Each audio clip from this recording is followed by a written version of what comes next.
فيديو جديد ومنفذ بيع جديد. احنا النهاردة في منفذ بيع شركة بيراميدز لإنتاج الكاوتش ومنتجات المطاط فرع العبور.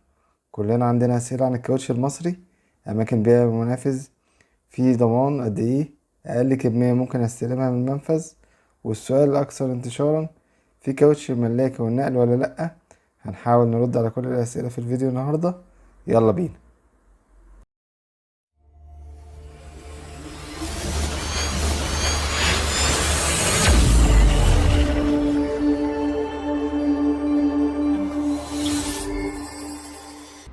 اولا كالعادة هنروح المنفذ ازاي. المنفذ موجود في مدينة العبور، والسهم اللي على اليمين دوت بيشير الى سوق العبور للجملة. هنكمل قدام شوية هنلاقي شركة MCV على يدك اليمين، وعند اخر السور هندخل يمين في شارع مرسيدس. على اول الشارع على الشمال في بنزينة.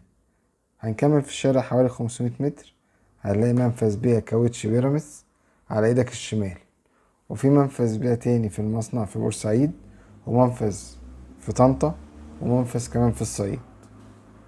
السؤال الأول، أقدر أشتري من المنفذ؟ المنفذ بيوفر جميع مقاسات كاوتش الموتوسيكل والتوك توك والتروسيكل والفيسبا، وكمان مقاس 12 لسيارات السوزوكي.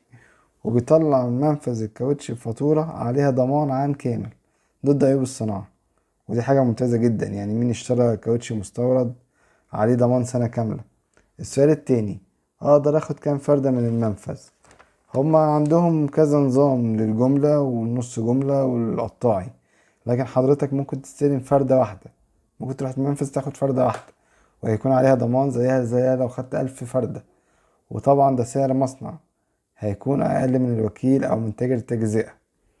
السؤال الأخير، هل المنفذ بيوفر كاوتش ملاكي ونقل؟ النهاردة أعلنت صفحة جريدة المال عن إنشاء مصنع بيراميدز للكاوتش مقاس الملاكي والنقل في المملكة العربية السعودية، وتم مشاركة المنشور على صفحة الشركة على الفيسبوك، الصفحة الرسمية يعني. الحمد لله على كل حال. أتمنى تكون استفدت من الفيديو. لو عجبتك فكرة القناة اشترك دلوقتي، هتلاقي منافس كتير. مصر مليانة صناعات جامدة تدي الخواجة على عينه.